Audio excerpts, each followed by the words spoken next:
du Fils et du Saint-Esprit, ainsi soit-il. Parce que cet entretien sera vraiment l'entretien, ce n'est pas la grande évidence. C'est surtout l'occasion d'une information, à la fois sur l'état de notre pays, l'état idéologique,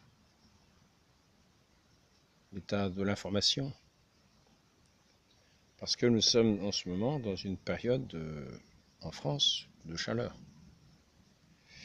Quand vous écoutez, si vous écoutez la radio, vous allez entendre que c'est le réchauffement climatique. Tout le monde va vous parler du réchauffement climatique. Il va falloir s'habituer au réchauffement climatique.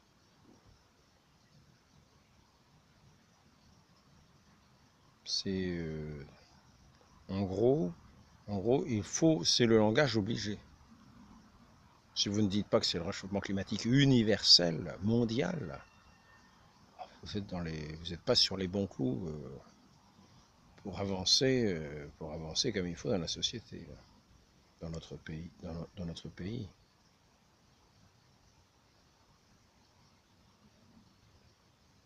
Donc, je voudrais quand même, après ce petit préambule, en venir à l'information. Car j'étais avec un ami qui a eu l'occasion de regarder sur Internet une chose que la plupart des Français peuvent faire, que vous pouvez peut-être faire aussi. Si vous avez un smartphone, si vous avez Internet, si vous avez quelque chose, eh bien vous pouvez consulter les températures dans différents pays. Donc à titre d'information, ici sur le terrain où je suis, à l'ombre, il fait 35. C'est près de Rennes. C'est pas Rennes, c'est à la campagne. Peut-être à Rennes, il fait un peu plus chaud parce que les villes ont tendance à concentrer la chaleur avec le ciment, le goudron, etc. Donc ici, nous sommes à 35. Il nous est dit sur les ondes que bientôt, ce week-end, on va avoir le retour du dôme de chaleur, que peut-être on va atteindre les 40. Voilà. Et donc, bien sûr, c'est encore un épisode de ce réchauffement climatique qui revient, qui va amener à nouveau tous les inconvénients, auxquels il va falloir petit à petit nous adapter. Donc, j'en viens à l'information maintenant. Ici, c'est 35, ça va peut-être augmenter un petit peu. Maintenant, à Moscou, c'est 18. Bizarre, hein? Moscou, c'est 18. Il faut savoir qu'en général, au mois de juillet, Moscou, il fait quand même assez chaud. En hiver, il fait très froid. Mais quand il y a la transition, est très courte entre ce qui est de l'hiver avec les glaces, la fonte des neiges, etc. Ça va très vite, puis on passe très vite à la chaleur accablante. Donc Moscou, 18 degrés. Cracovie, je crois que c'est 18 degrés aussi. Berlin, alors là, je me disais, Berlin, ça va être des températures, ça va être encore plus fort qu'à Rennes, parce que Berlin, c'est le climat continental. Non, Berlin, 25 à peu près. Berlin, 25. Alors si on va du côté de Naples, Naples, c'est à peu près 29, quoi. Alors peut-être si on va en Afrique, peut-être en Afrique. En Afrique, à Rabat, je crois que c'est 26, 27. Ah bon? À Bamako? Bamako, c'est peut-être 29. Un truc comme ça. Mais regardez, vérifiez. Puis alors peut-être avec le jour qui monte, ça va peut-être augmenter un petit peu, 1 ou 2 degrés. Donc, on peut continuer comme ça les exemples. Lisbonne, 27, 28, 26, quelque chose de ce genre, je crois. Voilà, donc c'est le réchauffement universel de la planète, si on a bien compris, sauf que dans certains pays, il faut mettre un pull au mois de juillet. Par exemple à Cracovie, en Pologne. Pourtant, climat, je pense que c'est le climat continental aussi, là, à Cracovie. Moscou. Oui, donc, on ne va pas regarder partout, mais c'est juste quelques chiffres. Alors, je vous conseille de faire cet exercice. de façon à avoir vous-même une information. Et quand on vous parle de réchauffement climatique universalisé, universel, auquel il va falloir s'habituer, on va bientôt voir les scorpions un peu partout dans les pays du Nord, les scorpions, comment dire, les boas qui vont aussi peut-être arriver avec la chaleur, ils aiment bien la chaleur peut-être, donc voilà. Mais en fait, si vous regardez, ce réchauffement climatique, il est principalement en France, quoi. Mais c'est surtout à la radio, le réchauffement climatique. Il y a un coup de chaud en France, voilà. Bon, ben, c'est un coup de chaleur dont on se souviendra. Peut-être il y a plusieurs coups de chaud en France. En 2003, il y en avait eu un, je me souviens bien. Il y avait eu ce qu'on appelait une canicule. Donc, avant d'entrer dans des discours très idéologiques qui va vous forcer à changer les mentalités, vous forcer à changer votre conduite pour arriver à un point de vue bien écologique politique, je veux dire, pas naturel ni surnaturel, mais simplement du point de vue politique, pour faire les avancées, changer les mentalités, changer les façons de vivre, etc.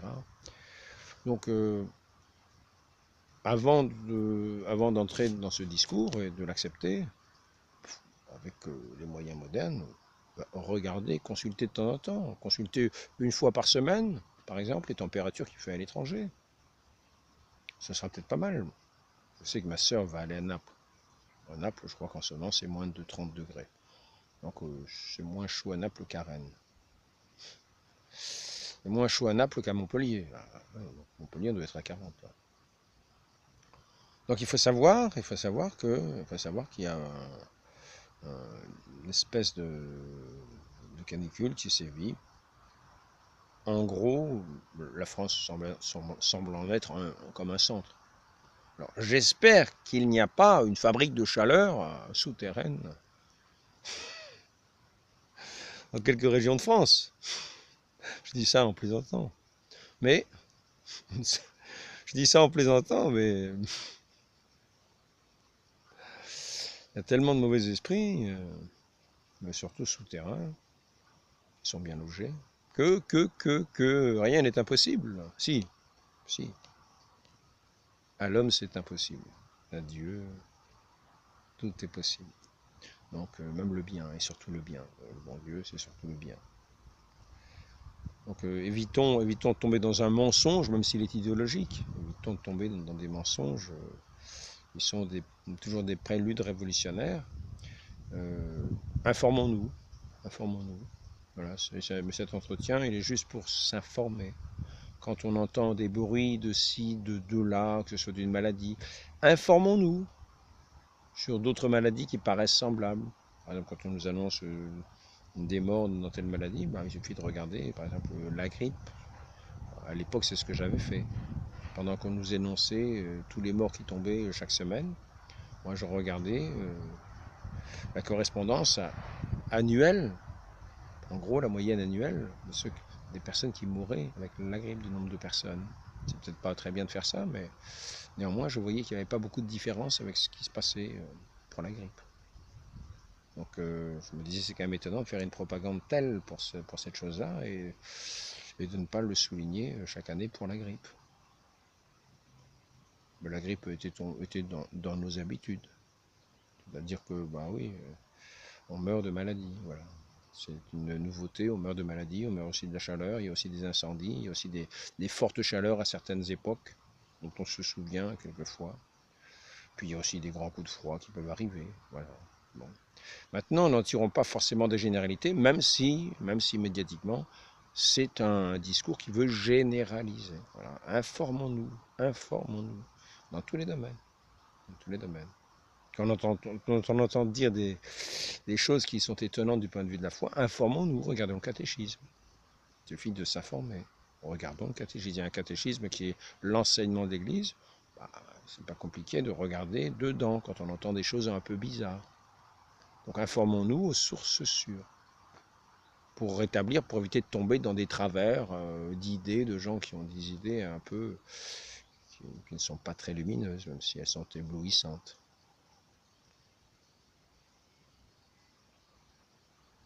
Peut-être un petit mot sur sur la laideur, quand on parle...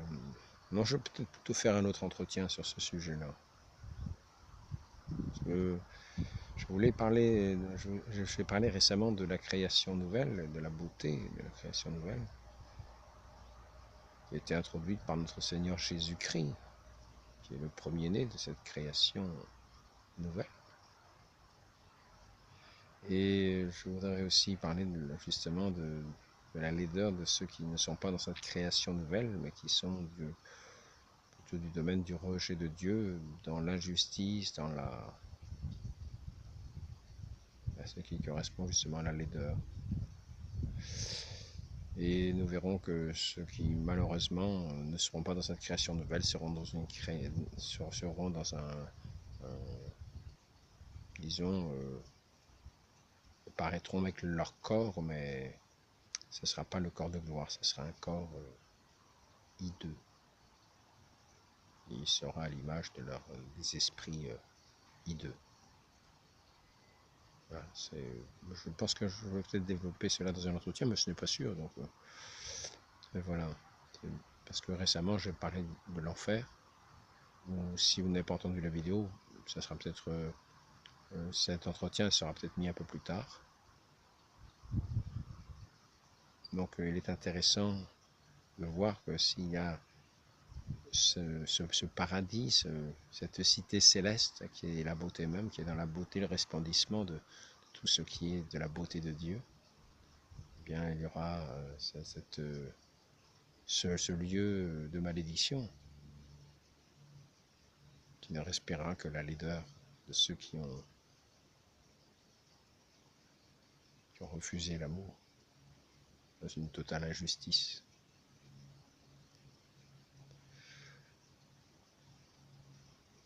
Donc, pour suivre le chemin de la vérité, tenons-nous tout simplement souvent informés. Demandons la grâce de ne pas nous laisser emporter par des erreurs, quelles qu'elles soient. Quelles qu'elles soient.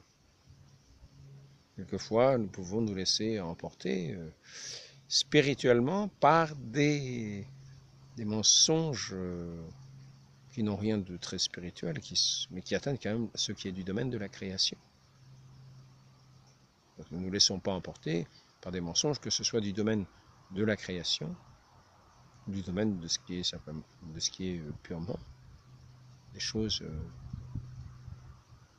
spirituelles, de ce qui concerne véritablement Dieu, l'essence de Dieu, notre nature spirituelle, ce à quoi nous sommes appelés, ce qui peut toucher l'Église. Voilà, donc tenons-nous bien informés dans la confiance que Dieu a fondé son Église inébranlable comme source pour nous abreuver dans cette vie de la grâce, à la fois par son enseignement et ses sacrements. Enseignement qui est celui de Christ, qui a été remis à cette Église, ce corps mystique de Christ, à ce magistère vivant du pape, des évêques, magistère infaillible, magistère perpétuel, magistère qui ne disparaîtra pas avec une fin du monde, non. Magistère qui, quand le monde disparaîtra, c'est sûr, quand ce monde disparaîtra, l'Église, tous ceux qui sont de l'Église seront dans cette cité céleste, entreront dans cette cité céleste, ne seront plus de cette terre, on ne sera plus de cette terre, ce monde passera. Nous entrerons dans ce monde de la gloire de Dieu, dans cette cité céleste, cette cité glorieuse, dans ce monde nouveau. En attendant, ne nous laissons pas berner. Il y a des moyens de s'instruire, instruisons-nous, faisons des recherches, simples recherches. Quelle température fait-il déjà à Moscou ? Je crois que c'est le réchauffement climatique mondial. Il doit bien faire 45 là-bas, non? Est-ce que c'est climat continental, non? Moi, je pense qu'il doit bien faire 45. 18 degrés. Ah, d'accord. Ah tiens, c'est bizarre ça. Pour un réchauffement climatique universel, c'est quand même bizarre. Donc si on va à Moscou, il faut amener des pulls. Voilà. Donc je vous dis en union de prière. Et puis si nous avons les yeux pour contempler le ciel, gardons aussi notre tête sur nos épaules. Bien que certains voudraient la voir peut-être décoller, comme cela s'est fait à certaines époques, nous faire peindre la tête. Ben, ne la perdons pas, mais ne perdons surtout pas celui qui est notre tête, notre Seigneur Jésus-Christ, Christ. Ainsi soit-il. Marie conçue sans péché, priez pour nous qui avons recours à vous.